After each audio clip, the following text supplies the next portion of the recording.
ദേവ, മുരുകന്റെ വേർപാടോർത്ത് വല്ലാതെ സങ്കടപ്പെടുകയാണ് ഗണപതി. നമുക്കും മുരുകനെ കാണാൻ ധൃതിയായിരിക്കുന്നു. മുരുകനെ മോചിപ്പിക്കാൻ കനിവുണ്ടാവണം ദേവ. വേദങ്ങൾക്ക് അശേഷം വില കൽപ്പിക്കാതെ കടലിൽ വലിച്ചെറിഞ്ഞ ധിക്കാരിയല്ലേ മുരുകൻ. അതിനുള്ള ശിക്ഷ കുറച്ചു കാലം കൂടി അനുഭവിക്കട്ടെ.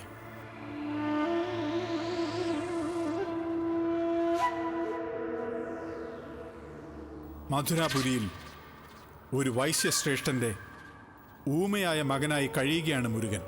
അവനെ നാം എന്നും ജ്ഞാനദൃഷ്ടിയിലൂടെ കാണുന്നുണ്ട്. നിത്യവും നമ്മെ ഭജിച്ചുകൊണ്ട് ഒരു ക്ഷേത്രത്തിൽ കഴിയുകയാണവൻ. നിത്യവുമുള്ള ഭജനം കഠിനമായ തപസ്സിന് തുല്യമാണല്ലോ ദേവ. തപസ് ചെയ്യുന്നത് സ്വന്തം പിതാവിനെയും, തപസ് ചെയ്യുന്ന അസുരന് ഇഷ്ടവരം നൽകുന്ന ദയാദാക്ഷിണ്യം മകനോടും കാട്ടിക്കൂടെ? അവനെ മോചിപ്പിച്ചൂടെ ദേവ? നമ്മയും നന്ദികേശനെയും മുരുകനെയും ഒരേ സമയത്താണല്ലോ അങ്ങ് ശപിച്ചത്. നന്ദികേശനെ മോചിപ്പിച്ച് വേദങ്ങൾ വീണ്ടെടുത്തു, നമ്മയും മോചിപ്പിച്ചു.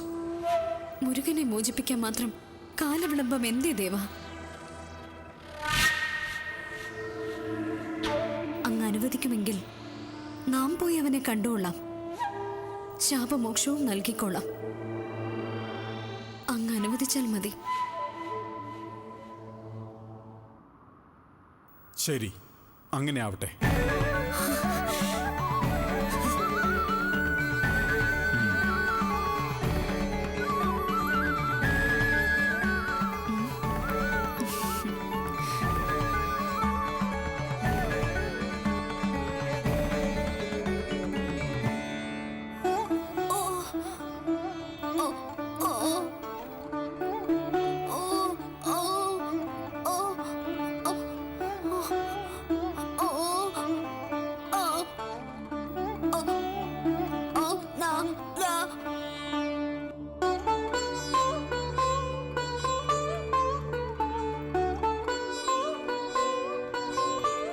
പാവം ബാലൻ, ഊമയായ ഈ കുട്ടി എത്ര കാലമായി ഇവിടെ വന്ന് ഭജന ഇരിക്കുന്നു.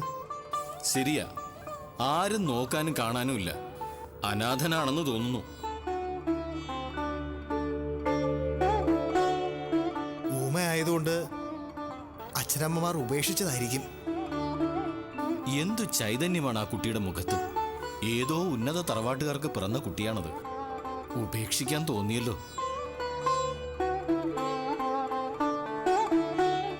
കഴിഞ്ഞ ജന്മത്തിൽ കഠിനമായ പാപമെന്തോ ഈ കുട്ടി ചെയ്തിട്ടുണ്ട്. അങ്ങനെയുള്ളവരാ ഊമയായിട്ടും പൊട്ടനായിട്ടും ഒക്കെ ജനിക്കുന്നത്. പാപങ്ങൾ അനുഭവിച്ചു തീരുമ്പോൾ സംസാരിക്കാൻ കഴിയുമായിരിക്കും. വന്നോളൂ.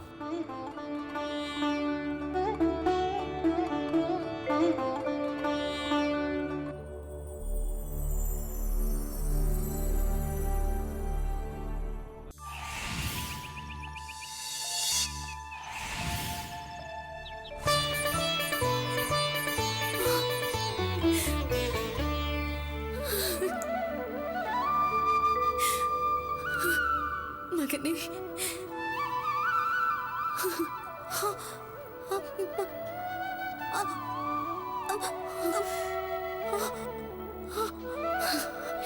നിന്റെ പിതാവിന്റെ സമ്മതത്തോടെ അദ്ദേഹം തന്നെയാണ് നമ്മെ അതിനായി ഇങ്ങോട്ടേക്ക് അയച്ചതെന്ന് അറിയുക. നിന്റെ ശാപത്തിന്റെ പരിധി അവസാനിച്ചിരിക്കുന്നു. വിളിച്ചോളൂ. മാതേ എന്ന് വിളിക്കൂ മകനെ.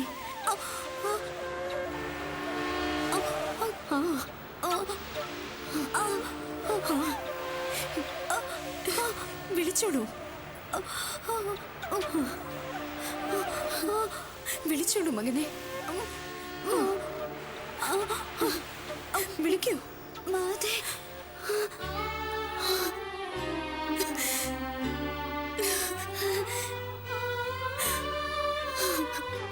മകനെ, മാതയുടെ അനുഗ്രഹം കൊണ്ട് എനിക്ക് സംസാരിക്കാൻ കഴിയുന്നുണ്ട്. നന്ദിയുണ്ട് മാതേ. നന്ദി പറയേണ്ടത് നിന്റെ പിതാവിനോടാണ്.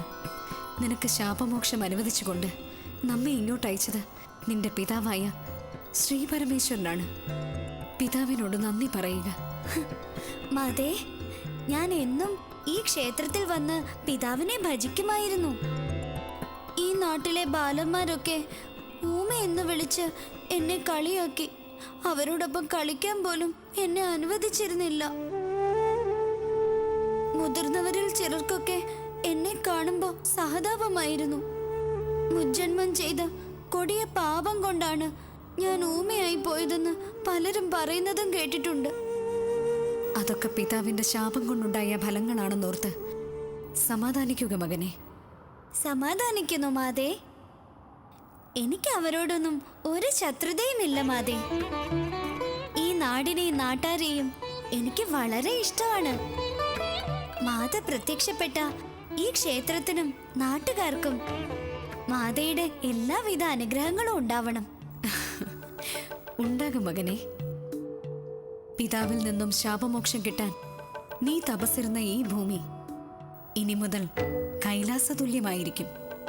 നമ്മുടെയും ബാലസുബ്രഹ്മണ്യന്റെയും അനുഗ്രഹം ഈ പ്രദേശത്ത് എന്നും ഉണ്ടായിരിക്കും. അരിശിലാറ്റിൻകരയിലെ തിരുപ്പന്തുറ ക്ഷേത്രമെന്ന് ഭാവിയിൽ ഈ ക്ഷേത്രം അറിയപ്പെടും. ഈ പ്രദേശത്ത് അധികം അകലെയല്ലാതെ നാമും കുടിയിരിക്കുന്നതായിരിക്കും. മംഗളാംബികയായി നമ്മുടെ വലത് ഭാഗത്ത് ബാലസുബ്രഹ്മണ്യനായി ദണ്ഡായുധപാണിയായി നീയും കുടിയിരിക്കുന്നതായിരിക്കും. വിശുദ്ധിയുടെ നീരുറവയായ മംഗളാംബിക തീർത്ഥത്തിൽ മുങ്ങിക്കുളിച്ച് ശുദ്ധി വരുത്തി 41 ദിവസം ദണ്ഡായുധപാണി സ്വാമിക്ക് തേനഭിഷേകം നടത്തുന്ന മൂകനായ ഭക്തന് ഉണ്ണിയുടെ അനുഗ്രഹം കൊണ്ട് സംസാരശേഷി ഉണ്ടാകുന്നതായിരിക്കും. അങ്ങനെ നാവെടുക്കാൻ കഴിയാത്തവരുടെ നാവിലും മനസ്സിലും കുടികൊണ്ട് ശിവപാർവതിമാരുടെ സൽപുത്രൻ അനുഗ്രഹവർഷം ചൊരിയുന്ന മഹാക്ഷേത്രമായി ഈ ക്ഷേത്രം കീർത്തിപ്പെടുന്നതായിരിക്കും. മതി മാതേ, നമുക്ക് ബഹുതൃപ്തിയായി. ഈ ക്ഷേത്രത്തിനും നാട്ടുകാർക്കും മാത്രമല്ല, ദണ്ഡായുധപാണി എന്ന അനുഗ്രഹവർഷം മാതാവ് നമ്മിലും ചൊരിഞ്ഞുവല്ലോ. നന്ദിയുണ്ട് മാതേ.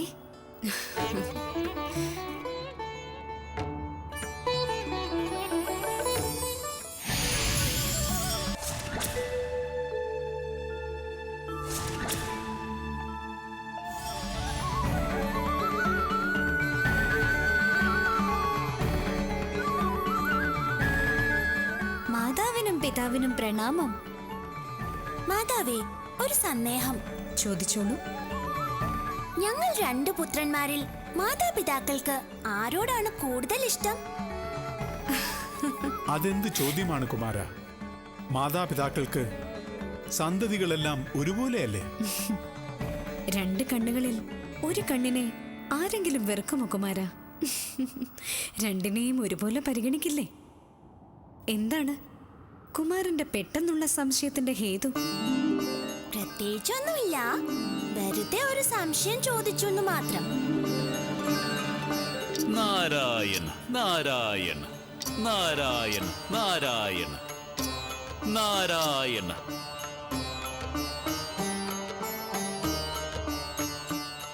പ്രണാമം ദേവി ദേവന്മാരെ. പ്രണാമം നാരദരെ. നാം വന്നത് അയ്യോ നാം മറന്നു. പ്രണാമം ഗണേശ. പ്രണാമം കുമാര. പ്രണാമം മാമുനെ. ദേവ, കുമാരനെ പ്രണമിക്കാതെ പോയ നമ്മുടെ പിതാവ് ബ്രഹ്മദേവന്റെ അവസ്ഥ പെട്ടെന്ന് ഓർത്തുപോയി. നാരായണ നാരായണ.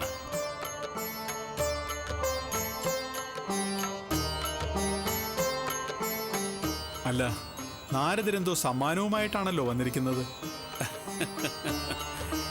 ദേവീദേവന്മാർക്ക് പുത്രന്മാർ ഇപ്പോൾ 2 ഇല്ലേ? പണ്ടത്തെ പോലെ വെറും കൈയുമായി വരാൻ കഴിയുമോ? ഒരു വിശിഷ്ടമായ മാമ്പഴം കൊണ്ടുവന്നിട്ടുണ്ട്. നല്ല മാമ്പഴമാണല്ലോ. ഇതെവിടുന്ന് കിട്ടി?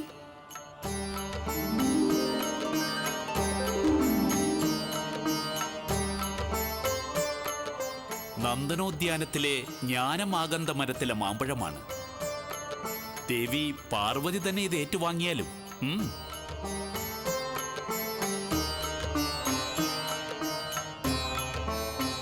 ദേവാ, ഈ മാമ്പഴം ആർക്കാണ് കൊടുക്കേണ്ടത്? അതൊക്കെ ദേവീദേവന്മാരങ്ങ് തീരുമാനിച്ചാൽ മതി. ഈ മാമ്പഴം ഒരിക്കലും പകുത്ത് കഴിക്കാൻ പാടില്ല. ഒരാൾ തന്നെ പൂർണ്ണമായും കഴിക്കണം. മാമ്പഴം മുഴുവനും ഒരുമിച്ച് കഴിക്കുന്നവർക്ക് ഉദ്ദിഷ്ടകാര്യസാധ്യം ഫലം. ശരി, മാമ്പഴം ആർക്കാ കൊടുക്കേണ്ടതെന്ന് ഞങ്ങൾ ആലോചിച്ച് തീരുമാനിച്ചുകൊള്ളാം. മതി. മുമ്പൊരിക്കൽ ഗണേശകുമാരനെ നാം വേണ്ടത്ര ആദരിക്കാത്തൊരു സന്ദർഭമുണ്ടായി. അന്ന് നമ്മെ കുമാരൻ നന്നായൊന്ന് പരീക്ഷിച്ചതോർക്കുന്നു. നമുക്ക് ചുറ്റും മഞ്ഞുമല സൃഷ്ടിച്ച് ഗണേശൻ നമ്മെ വല്ലാതെ ശ്വാസം മുട്ടിച്ചു കളഞ്ഞു. നാം രക്ഷയ്ക്കായി കേണപ്പോൾ കുമാരൻ നമ്മെ മോചിപ്പിച്ചു. അന്ന് ഗണേശകുമാരന് എന്നെങ്കിലും ഒരിക്കൽ ഒരു സമ്മാനം നേർച്ചയായി കൊടുക്കണമെന്ന് നാം സങ്കല്പിച്ചിരുന്നു. ഈ മാമ്പഴം തന്നെ കുമാരന് സമ്മാനമായി നൽകണമെന്നാണ് നമ്മുടെ പക്ഷം. നാരായണ നാരായണ.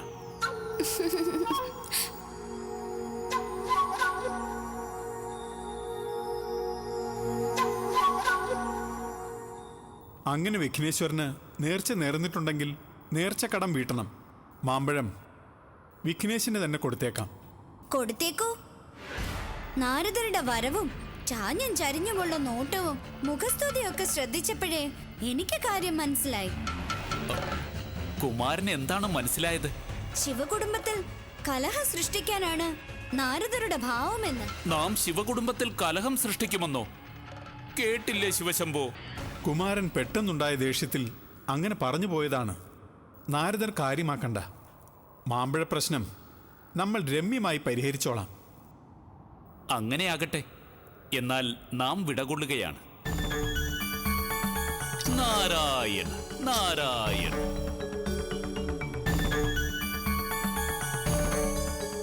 പകുത്ത് കഴിക്കാൻ പാടില്ലെന്നല്ലേ നാരദർ പറഞ്ഞത്? ആകെ ധർമ്മസങ്കടത്തിലായല്ലോ. ഒരു ധർമ്മസങ്കടവും വേണ്ട മാതേ. മാമ്പഴം ജ്യേഷ്ഠന് തന്നെ കൊടുത്തോളൂ. എനിക്കൊരു പരാതിയില്ല.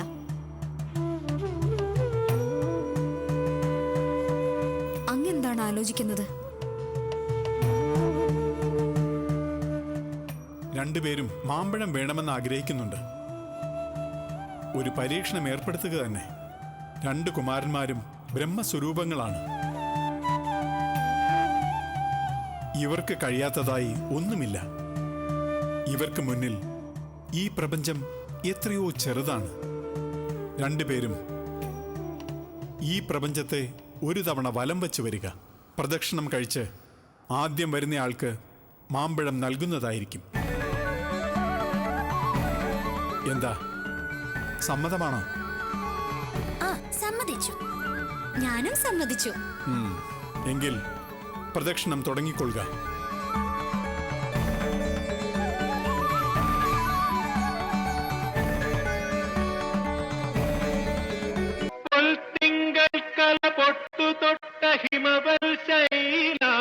ശൃംഗത്തിൽ വെൺകൊറ്റപ്പൂങ്കുട പോൽ വിടർന്ന വിമലാകാശാന്തരംഗങ്ങളിൽ നൃത്യധൂർജടി ഹസ്തമാർന്ന തുടിതന്നുത്താളടും രവം തത്വത്തിൻ പൊരുളാലപിപ്പു മധുരം സത്യം ശിവം സുന്ദരം.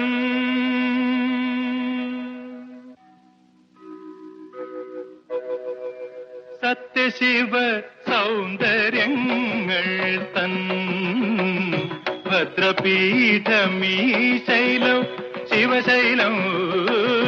സത്യശിവ സൗന്ദര്യങ്ങൾ തൻ ഭദ്രപീഠമീ ശൈലം ശിവശൈലം.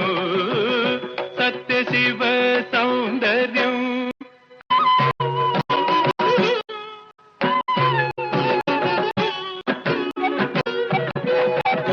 ആദിയുഷസ്സു വിടർന്നു ഇവിടെ ആദിമനാഥ തരംഗമുണർന്നു. ആദിയുഷസ്സു വിടർന്നു ഇവിടെ ആദിമനാഥതരംഗമുണർന്നു പ്രപഞ്ച ദർശന മൂല്യങ്ങൾ തൻ പ്രപഞ്ച ദർശന മൂല്യങ്ങൾ തൻ പ്രഭാത ദീപമുണർന്നു ഉണർന്നു ഉണർന്നു ഓ സത്യശിവ സൗന്ദര്യതൻ ഭദ്രപീഠമീ ശൈലം ശിവശൈലം സത്യശിവ സൗന്ദര്യം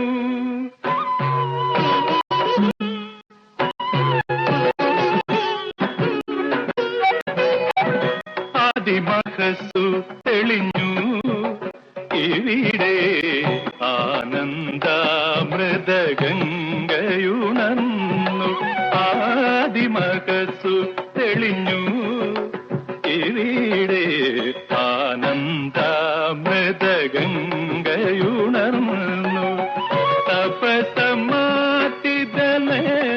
വിടർന്നു തപസമാതിദലങ്ങൾ വിടർന്നു താണ്ഡവ കേളിയുണർന്നു ഉണർന്നു ഉണർന്നു ഓ സത്യശിവ സൗന്ദര്യതൻ ഭദ്രപീഠമീ ശൈലം ശിവശൈലം